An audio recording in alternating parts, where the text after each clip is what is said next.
The depths below. I don't remember much about the stormy night when it all began, except that it felt darker than usual. The kind of darkness that settles deep, gnawing into your chest. The rain pounded against my windows, and the wind howled through the city streets like a wounded animal. I'd been alone in my study, surrounded by stacks of notes and half-finished manuscripts, poring over myths that I had long dismissed as fantasy. My research had hit a dead end, and the hours blurred into a haze of frustration. Then the knock came. I froze. It was past midnight, and the storm should have kept everyone indoors. But the sound was deliberate, insistent. 3 sharp raps, followed by silence. I hesitated, an inexplicable unease creeping up my spine before opening the door. No one was there. Instead, a package rested on the threshold, soaked from the rain yet intact. A curious thing, its wrapping was thick parchment, the edges scorched as though touched by flame. My name, Dr. Julian Hart, was written in a spidery script that felt both ancient and hurried. There was no return address, no markings beyond my name. I brought it inside, locking the door behind me, though the sense of being watched lingered. The package was heavier than it looked, as if the paper contained more than its modest size suggested. With a trembling hand, I unwrapped it. Inside was a single sheet of paper, its surface damp yet untouched by smudges. The ink shimmered faintly in the dim light, as if alive. It bore a single line. "Beneath the waves lies truth. Will you dare to uncover it?" Below the message were a set of coordinates in the Pacific, miles from any known shipping lane or island. I stared at the numbers, my heart pounding. It wasn't the kind of invitation one could simply ignore. The myths I'd been studying for months, stories of submerged cities, civilizations swallowed by the sea, and ancient powers lost to time, all seemed to converge at this cryptic message. I shouldn't have taken it seriously. But something about the way the ink glimmered, or how the paper seemed to pulse faintly against my fingertips, made it impossible to dismiss. I scanned the parchment for more clues, but found none. Then I saw the envelope. It had been tucked beneath the wrapping paper, bearing no markings except a faint symbol. A spiral etched in black, curling inward to infinity. I didn't sleep that night. By morning, the invitation had taken hold of my thoughts like an anchor dragging me down. I knew people who could help, equipment to rent, a team to assemble. It was madness, surely a hoax, but the coordinates gnawed at me, whispering promises of something extraordinary. Within days, I had chartered a vessel and brought together a small group of specialists. Elena, a marine biologist, Rashid, a seasoned diver, and Marcus, an engineer whose fascination with deep-sea exploration rivaled my own. They didn't ask too many questions when I showed them the parchment. Perhaps they felt it too, that undeniable pull toward the unknown. As we set sail, the weather turned strange. The skies darkened prematurely, clouds churning overhead in unnatural patterns. The ocean was unnervingly calm, its surface smooth as black glass, reflecting a sun that seemed hesitant to shine. When we reached the coordinates, the air grew heavier, oppressive. The water beneath us shimmered unnaturally, its color darker than it should have been, as if it were swallowing the light. Marcus called it an anomaly. Elena, a trick of refraction. But deep down, I knew it was something else. That night, as we prepared the submersible for the dive, I dreamed of a city beneath the waves. A labyrinth of spires and arches, its black stone surfaces glowing faintly with an otherworldly light. Shadowy figures moved within its streets, their forms human-like but distorted, as though the ocean had twisted them into something monstrous. When I woke, the coordinates burned in my mind like a brand. We descended at dawn. The ocean swallowed us whole. It was my first thought as the submersible sank beneath the waves, leaving the muted daylight behind. The vessel's lights cut through the dark water, illuminating schools of fish that darted away in silver flashes. But the deeper we went, the emptier the ocean became. The life we had expected to see, bioluminescent creatures dancing in the depths, strange and alien forms adapted to the dark, was conspicuously absent. "It's too quiet," Elena murmured, her voice tinny over the intercom. She wasn't wrong. Even the usual creaks and groans of the submersible seemed muted, swallowed by the oppressive stillness. Only the faint hum of the vessel's engine reminded us that we were still tethered to the world above. At 2,000 feet, the water turned black, swallowing the lights in a way that felt unnatural. Rashid adjusted the submersible's floodlights, their beams slicing through the dark like knives, but it was as if the darkness itself resisted, bending the light until it faded into nothingness. And then we saw it. The city. It rose from the ocean floor like a monument to something ancient and forgotten. Towers of black stone pierced the murky water, their surfaces etched with intricate carvings that shimmered faintly as if alive. Streets wound through the ruins, lined with crumbling arches and statues whose faces had long since eroded away. But it wasn't the scale or the craftsmanship that struck me. It was the wrongness. The city's geometry defied logic, its angles twisting in ways that made my head ache if I stared too long.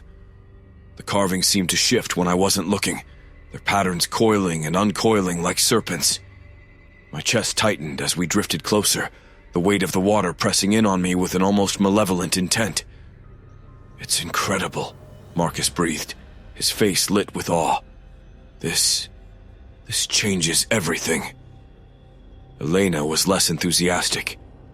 "Do you see that?" she whispered, pointing to the edges of the floodlight's reach. I followed her gaze and felt my stomach drop. Shadows moved at the periphery, flitting between the ruins with an unnatural fluidity. They were humanoid in shape, but elongated, their limbs too long, their movements too smooth. "Fish," Rashid said, though his voice lacked conviction. But they weren't fish. They were watching us. The submersible's lights flickered, the cabin plunging into brief darkness before the emergency systems kicked in. I gripped my seat, my pulse pounding in my ears as whispers crackled through the intercom, soft, guttural, and alien. "Did anyone else hear that?" Elena asked, her voice tight. Marcus shook his head. "Hear what?" The whispers grew louder, overlapping in an incomprehensible chant that seemed to emanate from the ruins themselves. My hands trembled as I reached for the controls, forcing the submersible to ascend slightly. The ruins loomed closer, the shadows within them more distinct now. I could almost make out faces, twisted, contorted, mouths frozen in silent screams. The floodlights flared again, revealing a colossal statue at the city's center. It was humanoid, its arms raised as if in worship, its featureless face turned skyward. Surrounding it were scattered artifacts, their surfaces glowing faintly with the same light as the city's carvings. And then the tremor began. The ground beneath the city shook, a low, resonant vibration that made the submersible shudder. The whispers crescendoed, filling the cabin with a noise that felt alive, pressing against my skull like claws. One of the artifacts pulsed brightly, and the shadows surged forward, swarming through the ruins like a tide. "Julian!" Elena's voice cut through the chaos. "We need to leave. Now!" But I couldn't move. My gaze was locked on the statue, its blank face now seeming to turn toward us. The city had awakened, and it was watching. The tremors surged through the ruins, rattling the submersible's frame like a toy caught in the grasp of a giant. The soft hum of the city had transformed into a deep, resonant thrum that pulsed through the water and into my bones. Each vibration felt like a heartbeat, ancient and deliberate, growing louder with every passing second. "Get us out of here!"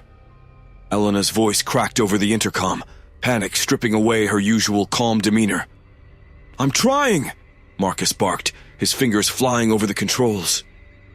The submersible jolted as he engaged the thrusters, but instead of retreating, we lurched sideways, closer to the colossal statue. "Something's wrong," Marcus muttered, his voice barely audible. "The nav system, it's stuck." I leaned toward the control panel, but my eyes were drawn again to the artifact we had retrieved. It sat nestled in the submersible storage compartment, glowing faintly. The pulsating light mirrored the rhythm of the city's tremors. My gut twisted. "It's the artifact," I said, louder than I intended. "It's reacting to something." The words barely left my mouth when the floodlights flickered again.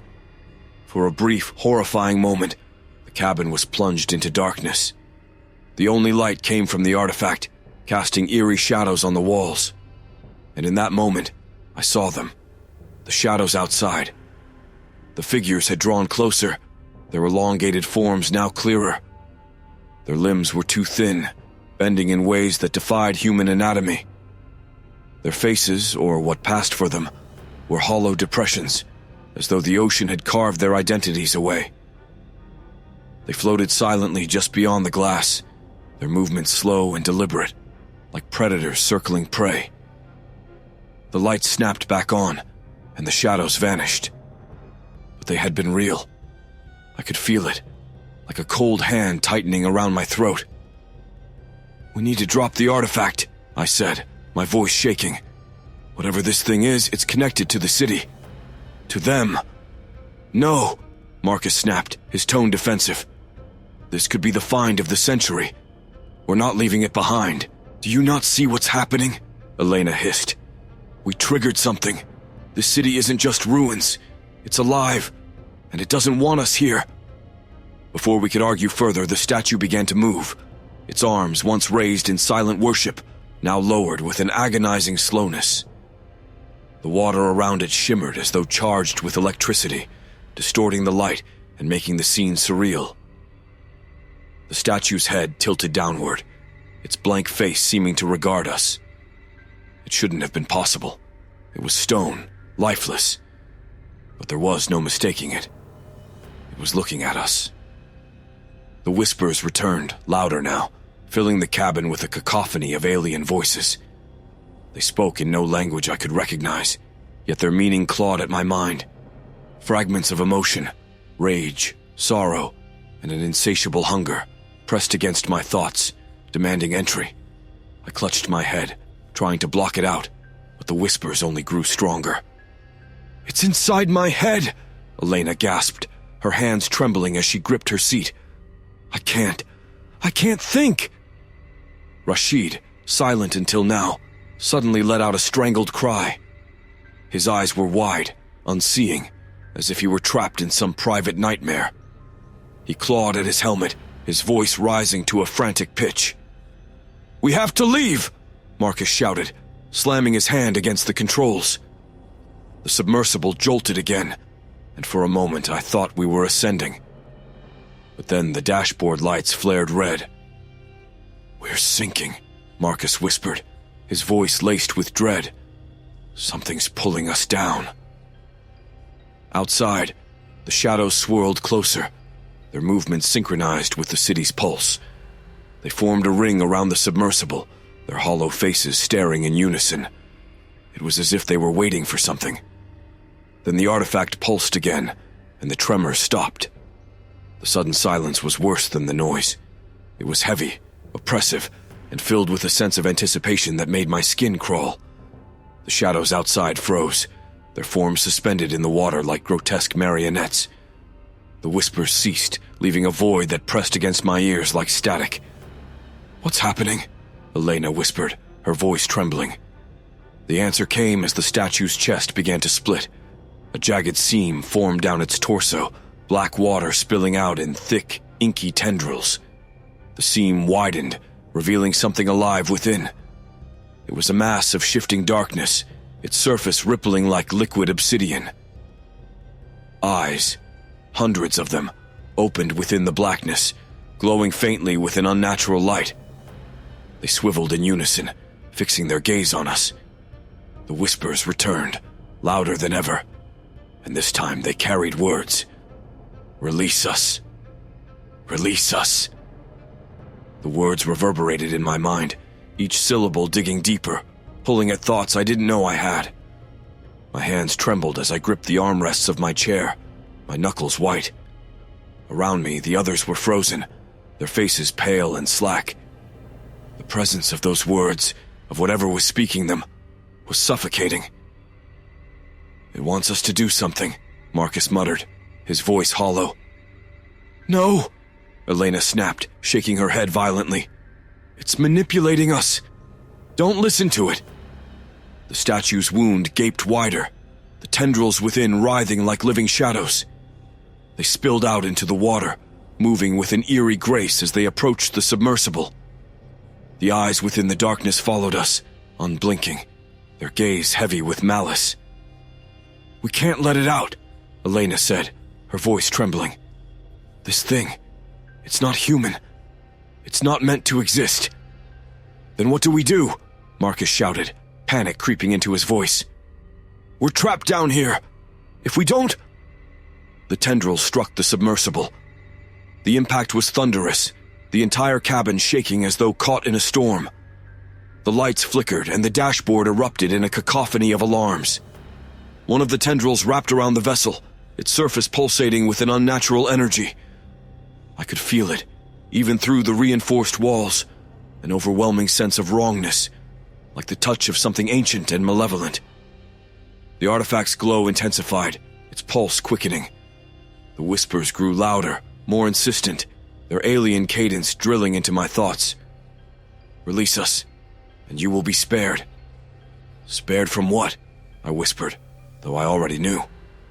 The city wasn't just alive, it was hungry. Whatever had been trapped within it, whatever the ancient civilization had awakened, wasn't satisfied with being contained. It wanted more. The shadows outside moved again, circling the submersible. Their hollow faces were closer now, close enough to see the faint impressions of mouths moving silently. I couldn't hear their words, but I didn't need to. Their despair bled into the water, suffocating me with its intensity. "We have to fight back," Elena said, her voice hardening. "If we don't, we're dead." "With what?" Marcus snapped. "This isn't something we can fight." But Elena wasn't listening. She reached for the emergency release lever, her movements deliberate. Her plan was clear: eject the artifact, break the connection, and hope it would be enough to stop whatever we had unleashed. "Elena, wait!" Marcus lunged to stop her, but the cabin shook violently as another tendril struck. The force threw him backward, slamming him into the wall. Blood smeared his temple as he slumped, dazed but conscious. The tendrils tightened, the submersible groaning under the pressure. The lights dimmed, casting the cabin in flickering shadows. Outside, the statue's monstrous form loomed, its countless eyes glowing brighter.